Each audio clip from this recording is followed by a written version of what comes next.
Hello, beautiful souls. I'm your host, Shakira Moore, and welcome to another episode of the Perspective Matters podcast. So there is a lot that is happening right now, in case you aren't aware, which I'd be highly surprised if you weren't aware. The 2020 Olympics is happening. And for me, I feel like the Olympics finally started. Once we got into track and field, once we got into the 100 meters, the hurdles, I'm like, yes, now I can really finally start to pay attention. So there's a lot that's going on. It's really exciting times, and I just want to take this time to congratulate Elaine Thompson here on her win, as well as achieving the Olympic record. Fantastic run. Super proud. Also want to say congrats to Shelly-Ann Fraser-Price and Shericka Jackson. They also did really well, and I can only imagine how disappointed Shelly-Ann might have been during that moment, only because this is a comeback for her of sorts and she was poised to take the gold. But listen, what she accomplished is no easy feat.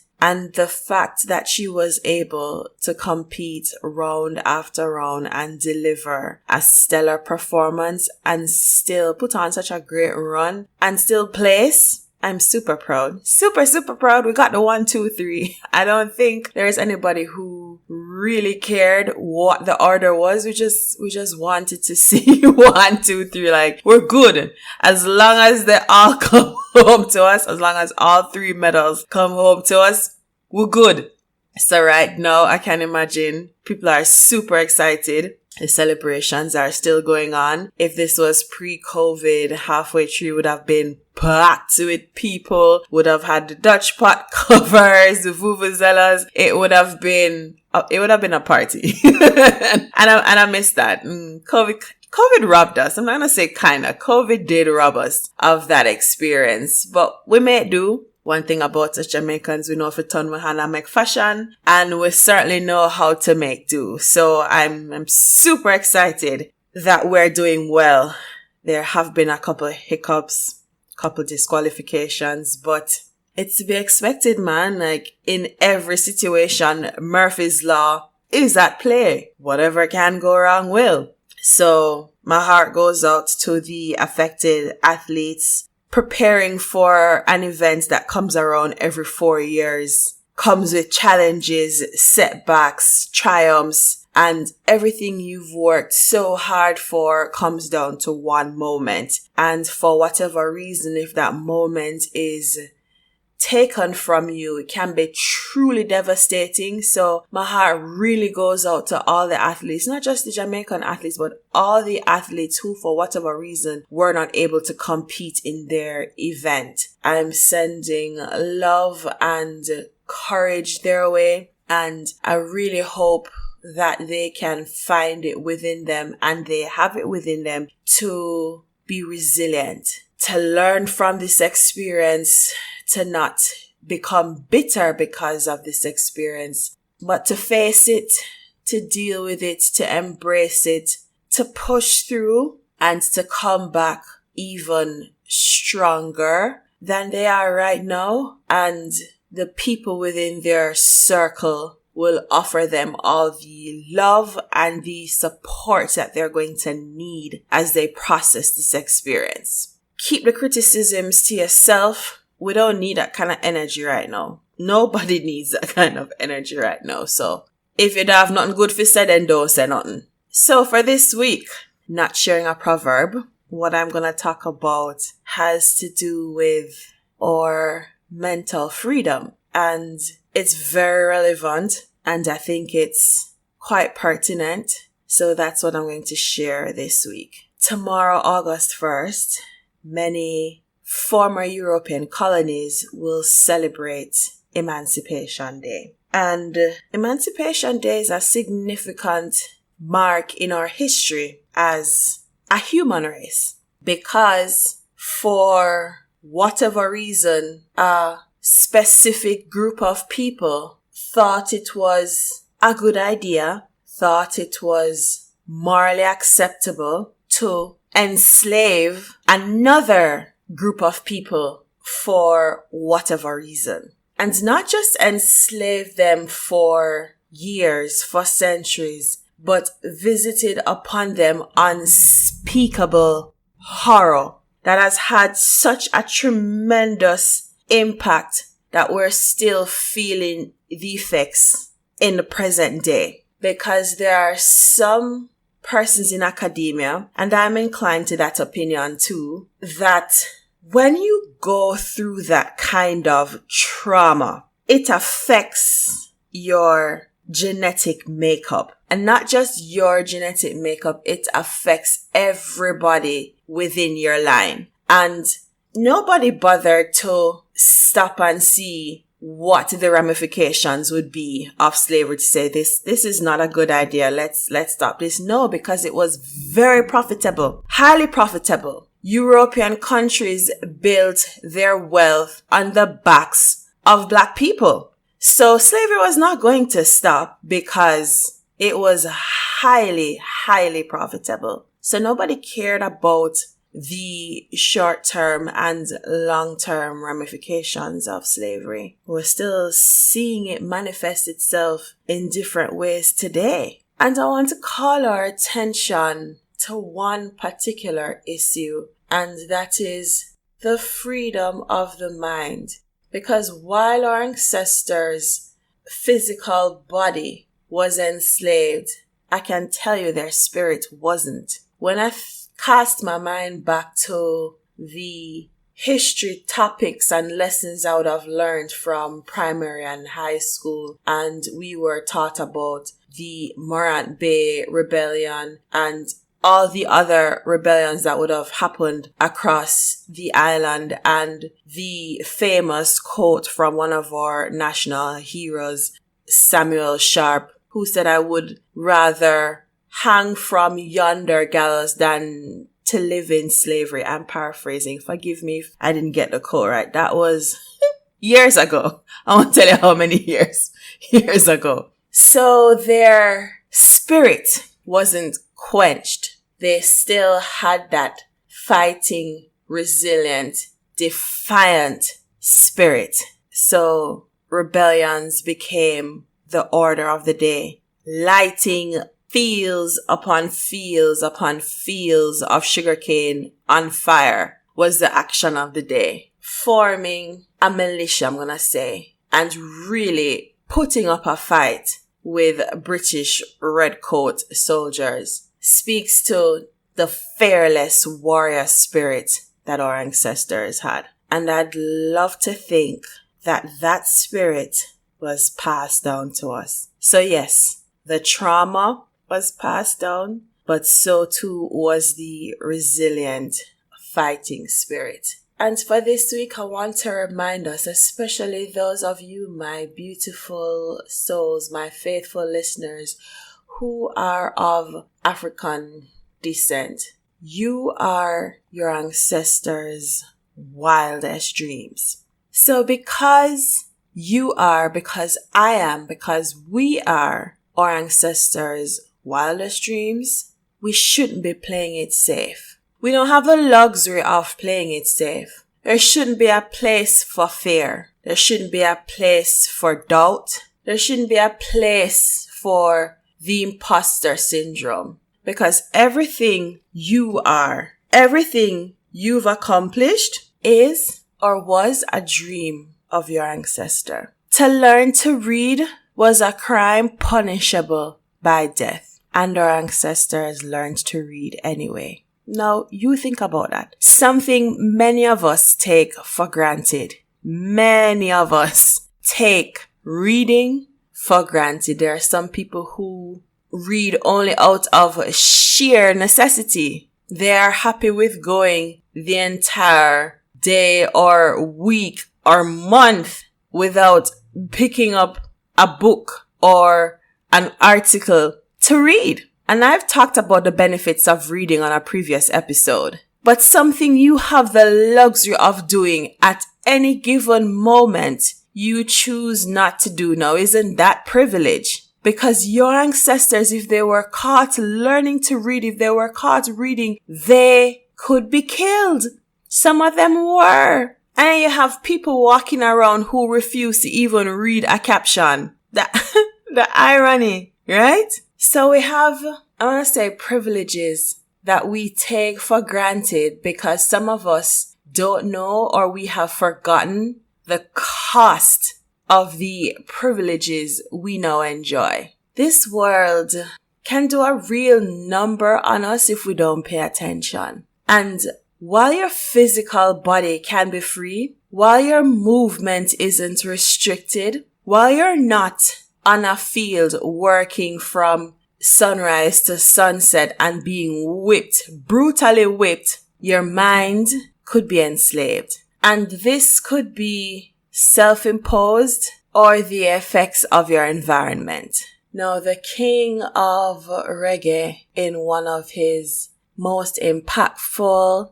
famous, thought-provoking, soul-stirring songs, Redemption Song, sings the lyrics, "Emancipate yourself from mental slavery. None but ourselves can free our minds." Have no fear for atomic energy, 'cause none of them can stop the time. So some of us are walking around and we're not free. We are imprisoned by fear, by self-doubt, by the opinions of others. We're enslaved by the preoccupation with they. You see, they are so powerful. They is responsible for a lot of people not living up to their full potential. I don't know who they is, but I gotta tell you, they are powerful. Imagine you go to a friend with an idea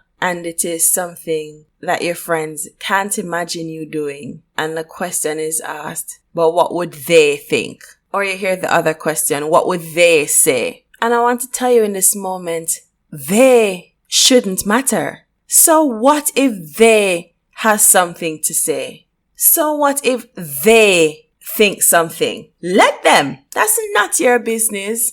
The opinions of others should not be your business, especially when it comes to how you live your life. When I think about and imagine what my ancestors had to endure because of the sheer evil of another being. Because that is what it boils down to, you know. There is no other way to describe slavery except to say the entire experience was evil. What would possess a person or a group of people to think themselves so far superior when there is evidence to say otherwise? What would make them think they were so far superior to enslave for centuries another group of people and build up their own economies, build up their own countries on the backs of another group of people, and then have the audacity to turn around and call us lazy,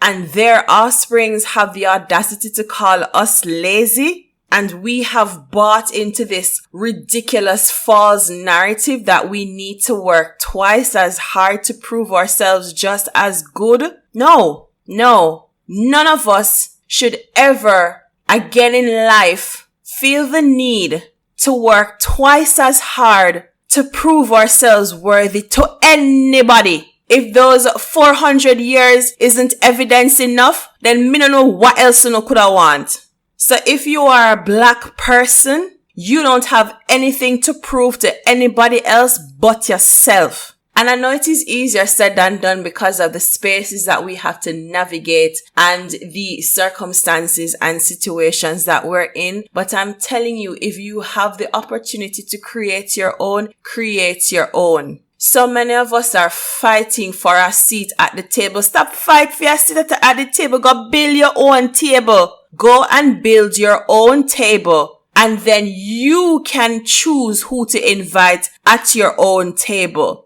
Some of us are walking around here as a slave to society, as a slave to opinions. Some of us are literal slaves to that little piece of plastic in our purses and wallets. Some of us are slaves to our habits, to our choices, to our decisions. And the worst part is some of us don't even know we are slaves. Harriet Tubman said it. I freed 1,000 slaves, but I could have freed 1,000 more if only they knew they were slaves. Cause it's one thing to know who you are and where you're at, But you're still in a situation and don't even know you're in that situation. Who can help you? Who can help you? I'm not going to make this episode a long episode because I'm going to go out and celebrate my fellow countrymen's win and think about how I want to honor my ancestors for Emancipation Day. But a day like Emancipation Day really calls for honest introspection. We need to have that raw, honest, vulnerable conversation with ourselves. We need to assess who we are and what we're doing and if we're truly living up to our potential. Our ancestors did not die for you to come here and play it safe. You mad? You are afraid to take that risk. Meanwhile, your ancestors were plotting how to escape horror, and they did, and then they went back and helped others escape, and you are afraid to take a chance on your own self and go after your dream because you are afraid of what they will think or what they will say. So what you prefer to do? Sit down there and miserable? That's what you want to do? That's what you're going to do? Because doing nothing right now isn't really helping you. You gotta do something. Ask yourself, what do I want to do? I'm in this role. I'm not liking this role. I don't like this job. But what do I want to do? You have to know that because knowing what you want to do will dictate how you act, right? Once you figure out what you want to do, then the next question is, am I willing to do what it takes for me to do what I want to do? Am I able to do what it takes so I can do what I want to do? My beautiful souls, we really need to stop waiting for and begging for crumbs and slithers of the pie. We need to stop fighting for a seat at the table and instead go build our own table. Ownership, legacy building is everything. And when you can set your mind on that, when you can shift your focus and let that become your purpose, then trivial, insignificant things, the situations will have no place in your life. We don't get caught up in the latest bite of the week because we know our attention is a precious commodity. Our energy is precious and it's finite. So we have to know who we give that to. We have to be very careful about who has access to us because they are enablers of a circumstance you don't need to be in. They are facilitators of a mindset you need to break out of. And you know who those people are now. So spend the time with yourself. Be brutally honest and do an inventory of everything. So this isn't a 2-minute or 5-minute exercise. Some of us are afraid to spend the time with ourselves, and I can't imagine why or how, because you are the person you spend the most time with. And if you're afraid to spend time with yourself, then how you can spend time with anybody else? So spend the time with yourself and do an inventory of everything, from your mindset to your behavior, to your speech, to your inner circle, to your goals, to your dreams. And then when you're done, look at the things and the people that are not serving you. Ask yourself, am I satisfied with what I have before me? Am I satisfied with my mindset, with how I talk to myself? Are my habits helping to propel me forward, or are they holding me back? Ask yourself those questions, and for the things you're not satisfied and happy with, what's the opposite of that? Everything you are uncomfortable with, is it your discomfort or is it projected discomfort? My beautiful souls, if you are in control of your mind, if you are a free thinker, if you know and understand The mind is the seat of all power. If you know that, understand it, and you are willing to tap into it, then you are unstoppable. And everything you see and touch and taste and use and experience was once a thought that expanded into an idea that became something tangible. The laptop I'm using was somebody's thought and idea. The microphone, the chair, like absolutely everything that you see around you was somebody's idea. We should be busy being our ancestors' wildest dreams. Fear, doubt, worry, imposter syndrome, none of those should have a place in our lives, because we come from a lineage of resilience, a beautiful souls, especially those of us who physically appear to be persons of African descent. You especially, you're special. Don't let anybody ever tell you different. Don't let anybody ever tell you you're not worthy. You are here and you have a right to be here. Take up as much space as you want. And for some of us, that will only come with unlearning a lot.